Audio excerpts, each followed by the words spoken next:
اعوذ باللہ من الشیطان الرجیم۔ تم مرو تو مسلمان مرنا، کیا کریں کہ مسلمان مریں؟ توجہ بڑھائیں گے تھوڑی سی، انتہائی سنگین گفتگو ہے جسے کرنے کی کوشش کر رہا ہوں۔ وَلَا تَمُوتُنَّ إِلَّا وَأَنْتُمْ مُسْلِمُونَ، خبردار مر مت جانا، مر نہ جانا مگر مرنا تو مسلمان مرنا۔ وَاذْكُرُوا، اب کیسے مسلمان مریں گے؟ وَاعْتَصِمُوا بِحَبْلِ اللَّهِ جَمِيعًا، اللہ کی رسی کو مضبوطی کے ساتھ تھامے رکھو۔ کیسے مسلمان مریں؟ اللہ کہہ رہا ہے مسلمان مرو۔ کیسے مسلمان مریں؟ وَاعْتَصِمُوا بِحَبْلِ اللَّهِ جَمِيعًا وَلَا تَفَرَّقُوا، اللہ کی رسی کو مضبوطی کے ساتھ تھامے رکھو اور تفرقے میں نہ پڑو۔ اب جو سب نے ترجمہ کیا ہے میں نے وہ پہلے کر دیا ہے، مگر اب وہ ترجمہ سنیے جو میں کرنا چاہ رہا ہوں، جو میں نے اپنے اساتذہ سے پوچھ کر اور اپنے بزرگوں سے جان کر سمجھ کر ترجمہ کروں گا، ترجمہ بدل رہا ہوں۔ وَاعْتَصِمُوا بِحَبْلِ اللَّهِ جَمِيعًا، اللہ کی رسی کو مضبوطی کے ساتھ مل کر تھامو۔ امامت کا مسئلہ فرد کا نہیں ہے، اجتماع کا ہے۔ امامت کا مسئلہ میرا اور آپ کا نہیں ہے، سماج کا ہے۔ صلوات پڑھیں ذرا محمد و آل محمد۔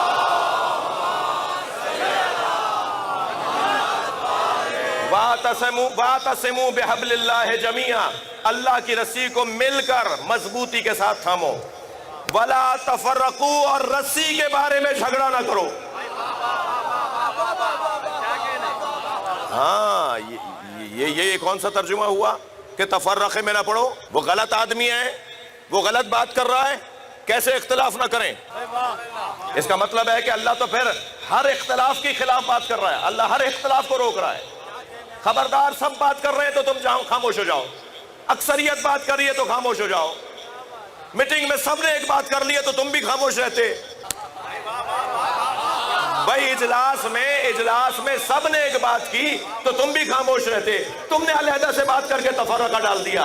بھائی بات یہ نہیں ہے کہ تم خاموش رہتے، بات یہ ہے کہ کس پر خاموش رہتے۔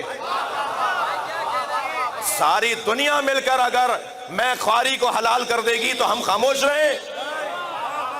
ساری دنیا اگر بدکاریوں کو حلال کر دے تو ہم خاموش رہیں؟ ساری دنیا مل کے علی کو چھوڑ دے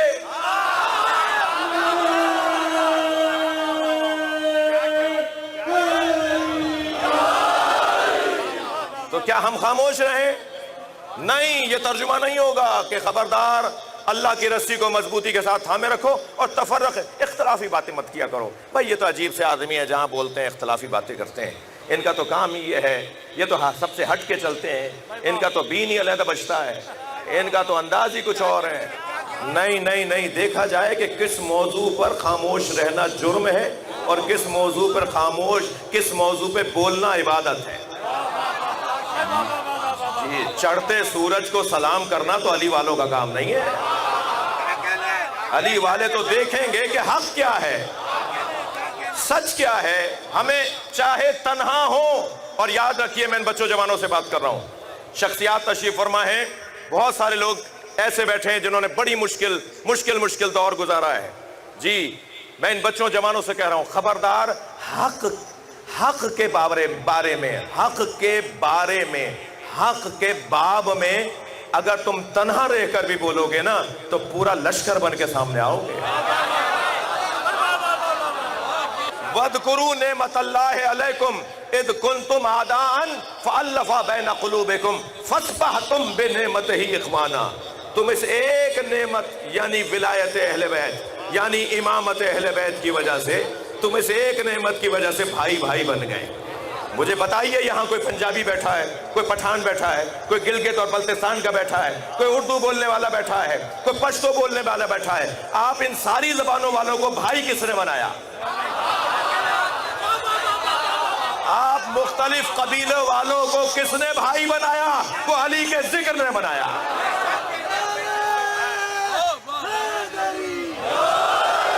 میری اور آپ کی تو کوئی حیثیت نہیں ہے، ہمارا کیا ہے مقام، ہم ہیں کون؟ ہم ہیں بھی۔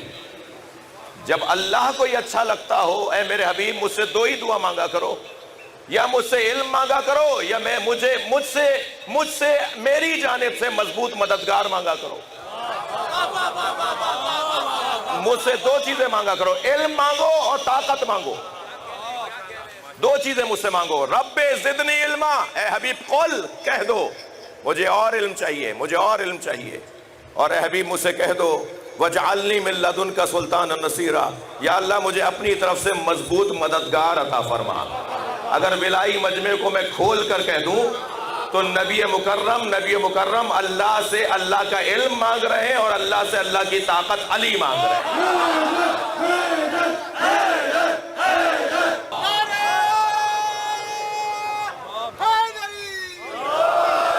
اور یہ آیت اللہ خمینی کا جملہ مجھے یاد آ رہا ہے، وہ فرماتے ہیں کہ اگر ایک مادی نعمت آئے گی تو 3 معنوی نعمتیں فرار کر جائیں گی، یعنی دونوں کا آپس میں دوستانہ نہیں ہے۔ مادی نعمت کے ساتھ روحانی نعمتیں چلتی نہیں ہیں، رہتی نہیں ہیں ان کے ساتھ۔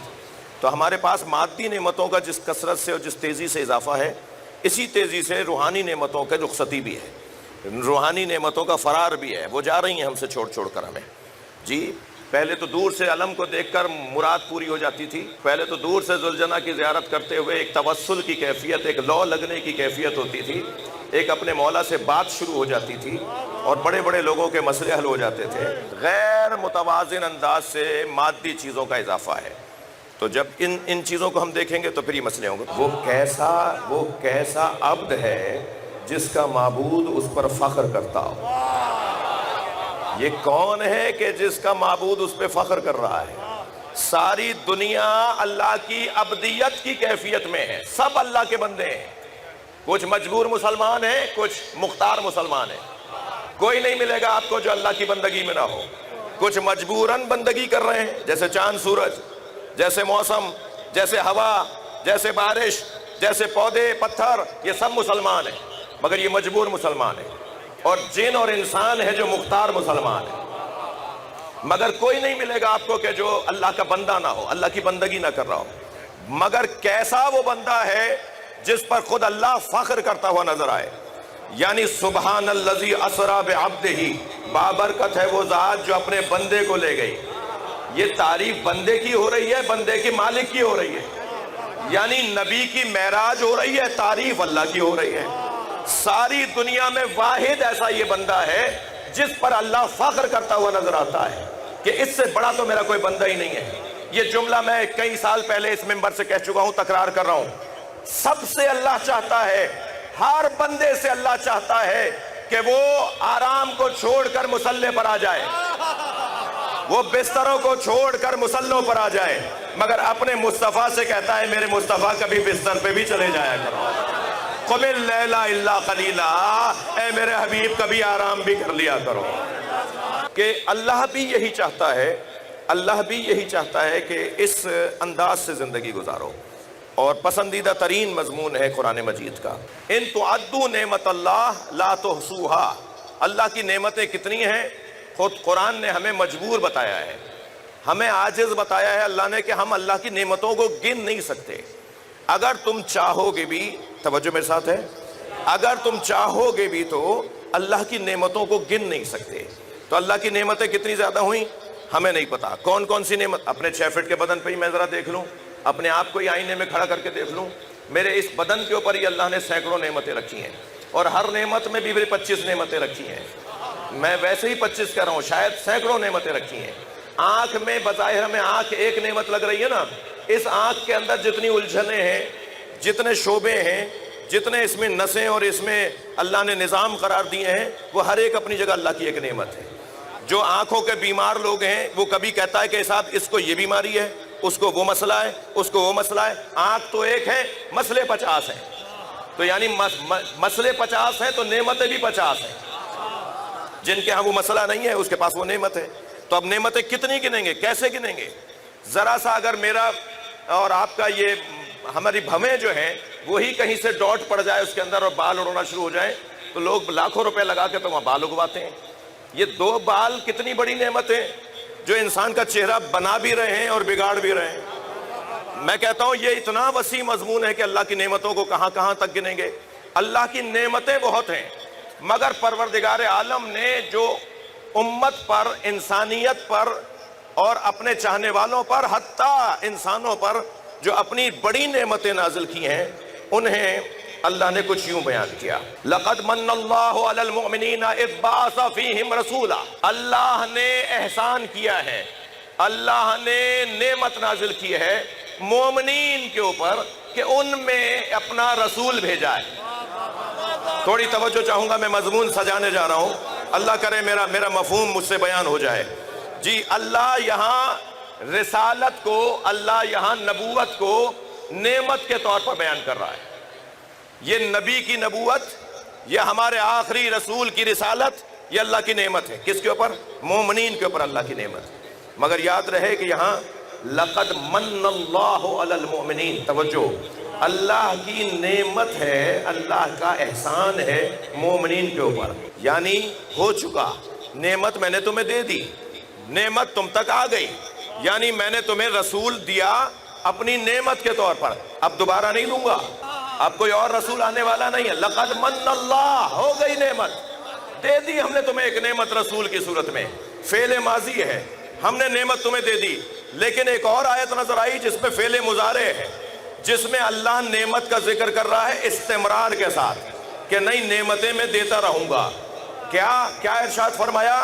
وَنُرِيدُ أَن نَّمُنَّ عَلَى الَّذِينَ اسْتُضْعِفُوا فِي الْأَرْضِ وَنَجْعَلَهُمُ الْأَئِمَّةَ وَنَجْعَلَهُمُ الْوَارِثِينَ، اور اللہ کی نعمت آئی ہے اور آتی رہے گی ان لوگوں پر جنہیں زمین میں کمزور بنایا گیا، ہم ان کمزور لوگوں کو امام بھی بنائیں گے اور ہم ان کمزور لوگوں کو زمین کا وارث بھی بنائیں گے۔ وہاں نبوت کے ساتھ فعل ماضی تھا، یہاں امامت کے ساتھ فعل مضارع ہے۔ نبوت بار بار نہیں آئے گی، امام بار بار آتا رہے گا۔ نبوت بھی اللہ کی نعمت، امامت بھی اللہ کی نعمت، مگر امامت اللہ کی نعمت ایسے ہے کہ جو ختم ہو نہیں رہی ہے، ابھی تو سلسلہ جاری ہے، امام آتا رہے گا، ہر زمانے میں امام ہم بھیجتے رہیں گے۔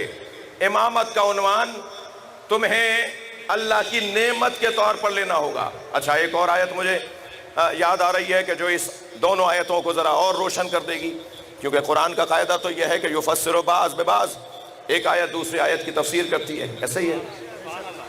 سورہ مبارکہ آل عمران آیت نمبر 103 میں ارشاد ہو رہا ہے، یا ایھا الذین آمنوا اتقوا اللہ حق تقاتہ، اے صاحبان ایمان تقوی پروردگار اختیار کرو اس کے حق کے ساتھ، ایسے اختیار کرو جیسا اختیار کرنے کا حق ہے، حق تقاتہ ولا تموتن الا وانتم مسلمون، اور خبردار مر مت جانا، خبردار مر نہ جانا، مگر مرنا تو مسلمان مرنا۔